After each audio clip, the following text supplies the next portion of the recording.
God bless you for taking a moment to listen to this sixth component. We're at part 2 of this number 6 component for the CEU, environments, church place, and workplace safety.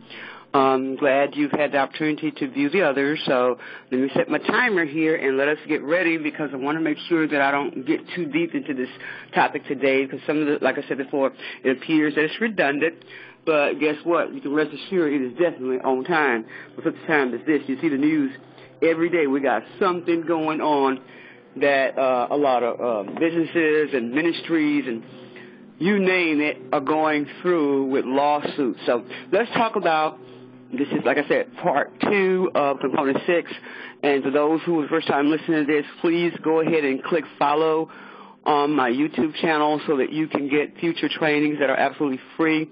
Guess what? The certificate is not free, but the class components are free.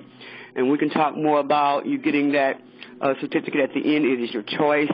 But I think God is pleased that I am giving the information that you can make some sound decisions so that you can get what you need to process for your ministry or business. Now, you heard some background out here, and this background I thought would be okay. I'm in the living room, and they are doing lawn. So please excuse that noise, and hopefully it'll quiet down in just a minute. But I did want to say that I welcome you, and I pray that you will tune in to know that these credits that you're going to be getting are bona fide credits, and you'll be able to use them in any workplace or any professional development area, whether it's secular or faith-based. I'm tongue-tied, faith-based. Okay, and so who should be taking this training? Everybody. And, you know, I mean, parents, teens should even be listening to this so they can know what to do for their peers if they're in trouble, you know, and we're talking on every level as it relates to preparing. Now, this particular component, again, you'll need to contact me if you are interested in any of the certificates. There is one certificate at the end of this training. We'll finish all the components. This particular component 6 has several different segments of it. That's why you'll see when you get it, it will say component 6, part 1, part 2, and so on. So, because there's different little segments that I have to teach, and I don't want to be on it alone. So I just want to make sure you know that. You can feel free to use the information that's on the YouTube directives where they have the description to be able to get a hold of me, to either email me and let me know if you're interested in getting your certificate of competency. Okay, let's jump right into the training. All right, this particular segment, we're talking about training the employees and the volunteers. And so, well, who's going to need the training? Well, these are the following people that I think is very important for you to consider. Now, we talked about this a lot on the last training, but these particulars are very important for prevention, so they need to know this information. So the first group of people are the people who have access, or if they're supervising any youth or supervising any children, including adults. You know, and anybody in a leadership position. These are the people that need to be in this training. And then the people who are responsible for enforcing child sexual abuse policies or overseeing the people in the chain of command. Those people, supervisors or any volunteers with access, or anybody that have control over youth or teens, anybody that's in the children's church. We need to have this type of training conducted to this population. And then management. We don't want to leave them out. Management and leaders in your organization, even those without contact with you. We need to make sure they understand and reinforce those things throughout the culture or throughout the actual team or a hierarchy of your organization or your ministry. And then finally, you need to have new and current employees and volunteers. Anybody that's brand new, they still need to know. And if anybody needs to know, it's the brand new people even the more. Because we think that they're just getting there and they don't need to know all this yet because you don't know if they're going to stay. No, they need to know the ins and outs because they need to know that you're on top of your P's and your Q's because they might be the culprit undercover. So you need to make sure they can see that you know what you're doing and you're watching. Amen. And so then in the next segment that we're going to talk about is the differences between employees and volunteers. Now, depending on your organization or your ministry, the educational training that you're going to be given to your employees and your volunteers, they may be a little bit different.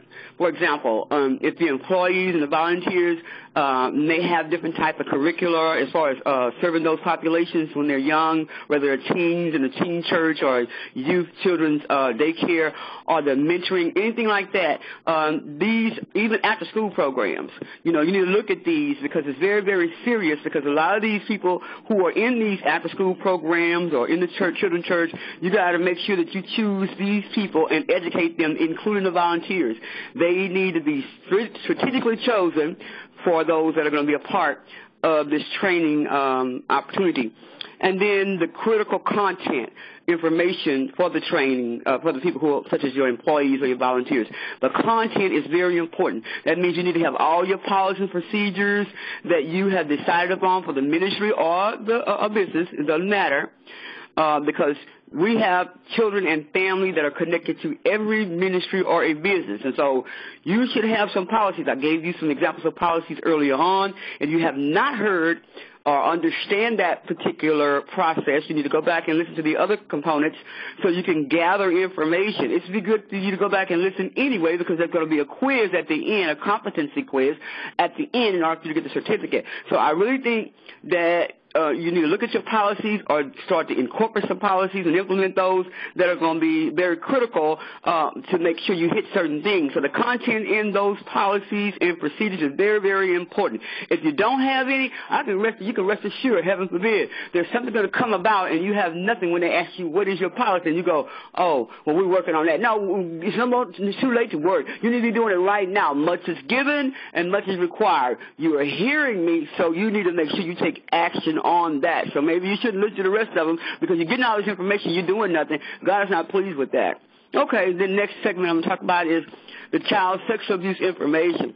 Now, to prevent child sexual abuse, with these employees and these volunteers that you're going to have trained, they need to understand specific type of information as a result to prevention, about these issues that we talked about earlier on in the other segments, about what child abuse is and how often it occurs.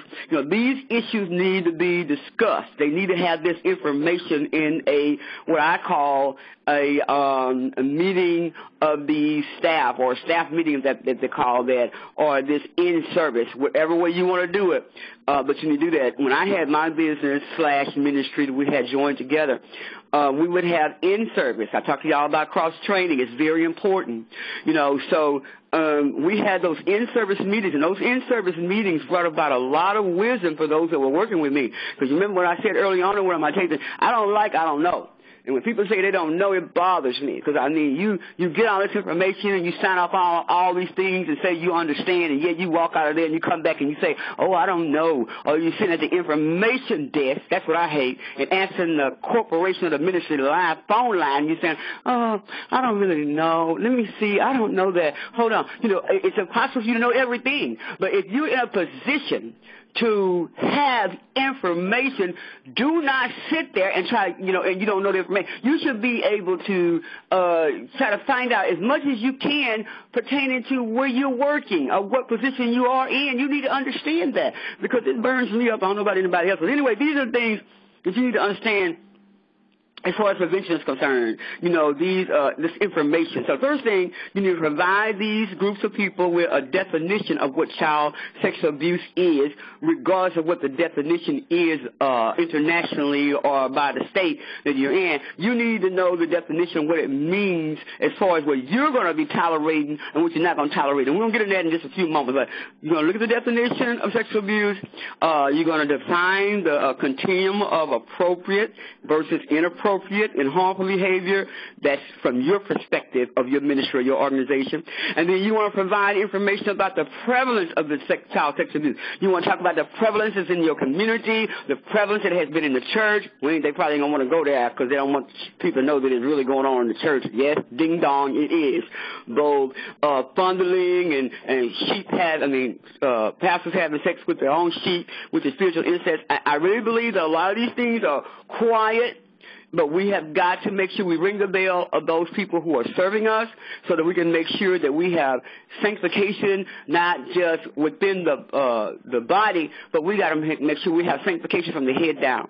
And then we need to make sure that we describe risk and protective factors for victimization and perpetration. You need to have what these risk and protective factors are within your ministry or your business. And then you want to address common myths about offenders, such as the myth that most people who sexually abuse people are strangers to the youth. That's really not always true. We have people that abuse children that are right in their own home, because the Bible says that the enemy, the foe, is going to usually be in your own household. And so we got to know that many of these kids may be coming to your services, your youth program, or coming to your business, or, they're maybe waiting on their mama in the cafeteria and somebody to come in and touch them and carry on. You need to know that, these things that appear to be that it would not be so are the ones that the devil would try to use to make it so. Why? Because we're too at ease in Zion. We're just sitting back watching and think that we got it all down. We don't need nothing. We got it all. Everything is safe and everything is beautiful here because this is a church or this is a workplace. The devil is a lie. You better know that the devil comes to church and it does come to your job. I'm sure a whole bunch of y'all can attest to that the devil is at the head of where you work. And so we need to make sure that we understand what is right and what is wrong. And then I want to talk about the addressing the importance of preventing child sexual abuse. We talked about that earlier on, but people that are going to be in your training, they need to understand why they should be concerned. Because a lot of people don't think, oh, well, it ain't happened to me, oh, this is not our problem. I remember when I first started my ministry, I just got the big hand to me in so many different churches. They didn't want to talk about domestic violence. They didn't want to talk about the incest. They didn't want to talk about none of these things. Oh, we don't have that here. And I just looked like, Lord, help mercy. Heaven forbid, with this thing come open. We already know the door is definitely going to be closed to that church because they would not hear the Spirit of the Lord. They would not listen to the prophet that was sent. And so I'm letting you know right now, it's very important that you emphasize that these people that are working for you, that this part of your organization is taking the efforts to create a safe environment. You are working hard to create a healthy and a respectful, environment. That's very important that you let them know that. And then you want to also explain that this child sexual abuse policy that you have to protect your youth from sexual abuse, or any adults, or any youth that have any allegations of this type of abuse, or anything that's within your organization, if they're even just being accused of not doing enough to prevent child sexual abuse. This is a big issue because, people right among you could be saying, we don't have no policies. We don't have anything to try to talk about these issues. And because a lot of these things that they know that could be happening and they got a blind eye to it and it's going on, I'm telling you right now, people can laugh and grin in your face all day long. But when it comes down to the real deal as far as safe environment is concerned, you can rest assured, I don't care if it's a church house or workplace, they're going to tell, there's going to be somebody there that's going to tell what they see that is not right. I'm going to try to slow it down. I know y'all probably saying, my God, 100 miles an hour. But anyway, they're going to show you ain't doing anything. We're just talking. And then the help you need. You need to motivate these people. You need to get them to understand how to prevent this. For example, you can provide these volunteers or your employees with information like booklets or handouts or whatever.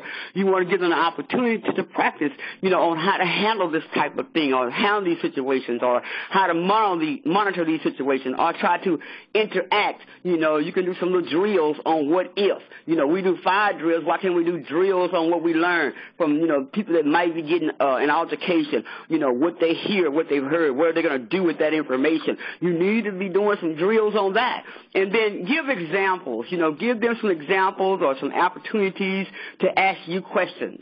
And also to express the concern about child abuse to you, about what is their take on it, what do they feel about it. A lot of people may not say nothing because they've been violated or they don't see anything wrong with it or they survived, so what's the big deal? No, we need to be discussing it. You need to make sure that they give their opinion to you so you can have your eyes, I call it your watch care. I call it my watch care. I got my watch care. That means I got my eyes on you. And I'm watching to see what your feelings and your behavior that match look like that you might be involved or you might be a perpetrator or you might just have the don't care attitude, about such a topic. And so anyway, going on to the next subject here. We're talking about personal conduct. Now, in this part, in addition to all the training of these different elements that I'm talking about right now, about prevention, talking about interaction and all of that, you need to consider that your ministry or your business, you may want to train them on how to conduct themselves with the youth. Because sometimes kids can be very, like I said earlier on a couple of tapes, kids can be very provocative, can be very, because a lot of these kids got demons in them. We're just going to be real. A lot of these kids got demons in them because they've even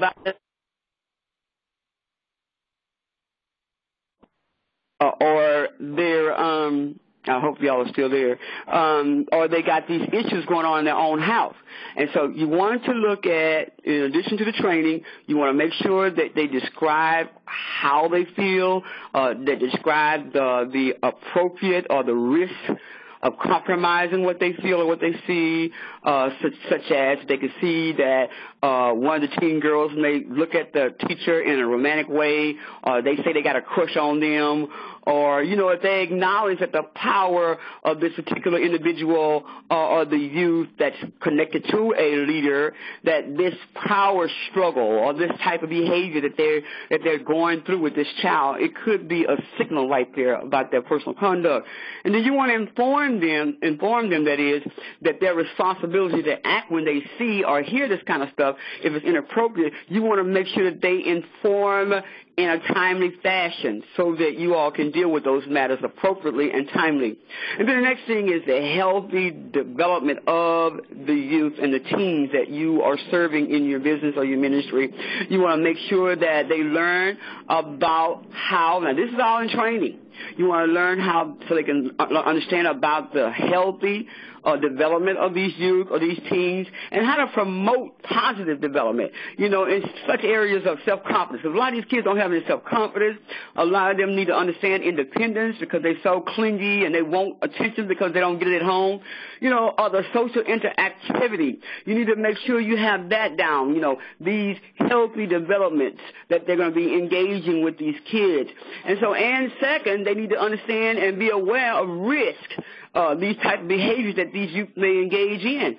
For example, number one would be, what if a volunteer or an employee have this issue about this youth that have this certain behavior that's not appropriate, or that if there's something that is appropriate, then you need to make sure that you give appropriate reward or validation.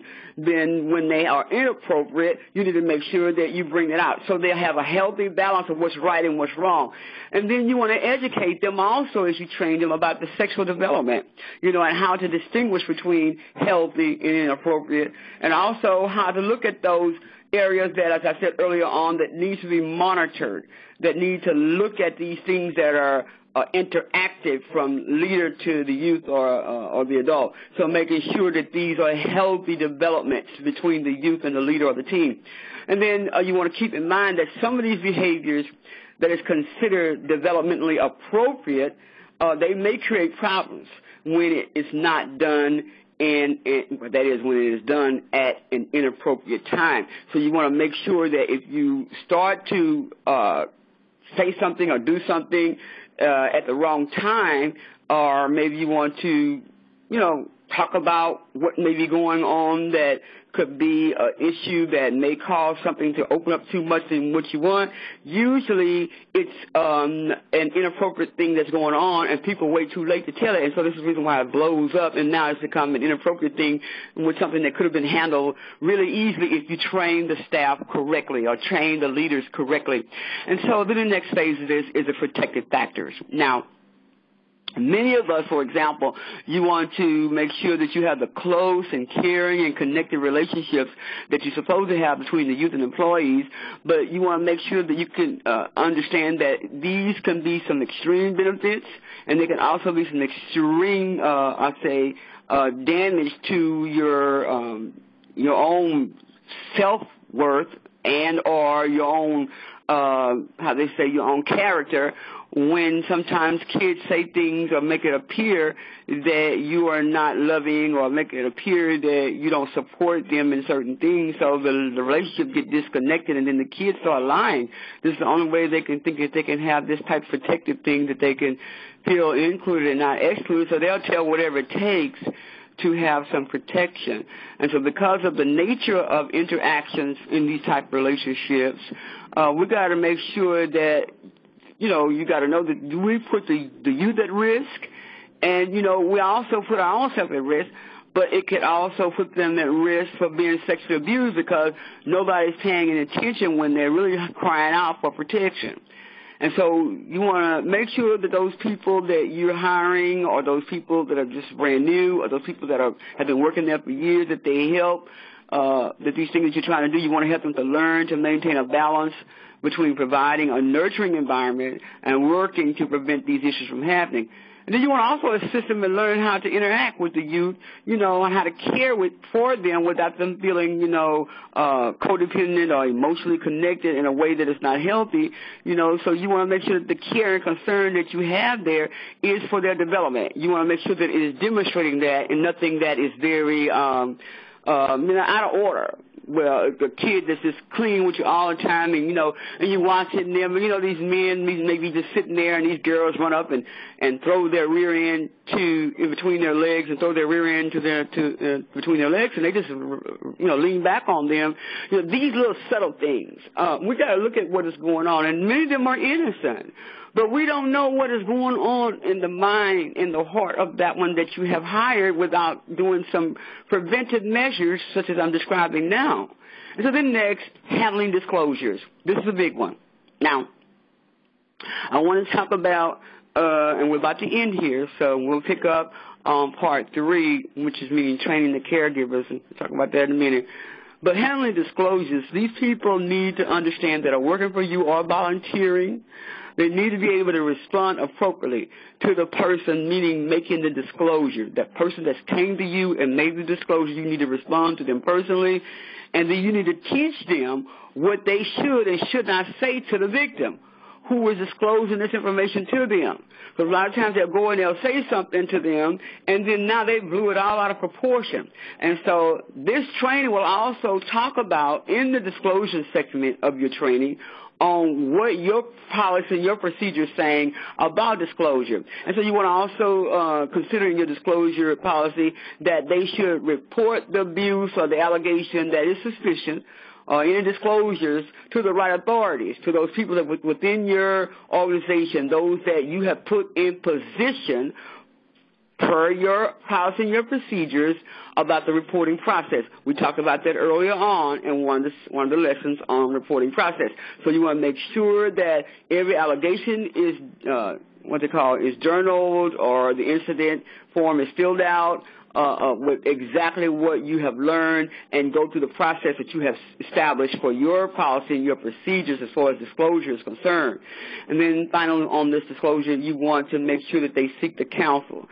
You need to make sure that those that you have in your policy and procedures to do this, whoever you've assigned to this disclosure segment of it, as far as the reporting process is concerned, you want to make sure that they seek and prepare to connect with your policy and procedure, the nearest child advocacy center. You want to get a hold of them. This is based on what you're telling them to do in your policy, to get advice about this type of training, or about the best way to handle this if something should arise, or if it has arisen and has happened in your ministry or your organization or business. Then you want to make sure that you get a hold to the nearest child advocacy center who is dealing with children or teens and or the elderly. You want to make sure that you go on every level or age, because people take advantage of even the elderly. You'd be surprised at how many cases I've heard where these elderlies are being incested by their own children. It's just a sad thing. And so we need to make sure that we have the proper disclosure policy in place as far as your reporting process is concerned, so that it can go effectively as you do this particular training, the employees, volunteers, and the staff. And then the other thing is, the final note I'm going to close out with here is the immunity. Now, this is a big deal, the immunity. I want to define first to you what immunity means. And so immunity means it is the exemption or freedom from something burdensome, something that's made a heaviness, something that is unpleasant, something specific. It could be a legal exemption even, as from a criminal prosecution or a civil suit. And so there's three different types. So we want to talk about the immunity and the support for the reporters. So that means the immunity, these three types, of course, I'm going to give you what it's talking about as far as immunity at law. The first type is exemption from a general applicable requirement of law or from certain liabilities granted to special groups. So that's the first type. And then the next one, and it even goes on to say it also gives you these special groups. It also talks about people, how they to facilitate the performance of their public functions. It talks about that. So it will exempt you from these specific groups or people as they facilitate the performance of their public functions. So, and then the second one is exemption from prosecution granted to a witness to compel him or her to give potentially self-incriminating testimony that otherwise could not be compelled because of the constitutional right against self-discrimination. And so they can excuse you there because you don't want to self-discriminate yourself. You don't want to look like that you're self-incriminating yourself.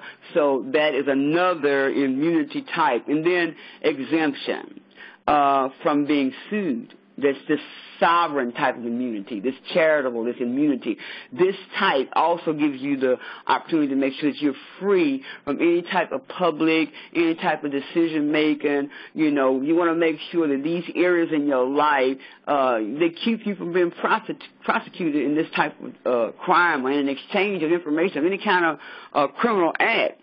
And so in these three types, what we got to recognize is what God is trying to do. He's trying to show us on how we can help those people who are working for us to know whether they can get this immunity from any of these type of civil or criminal liabilities.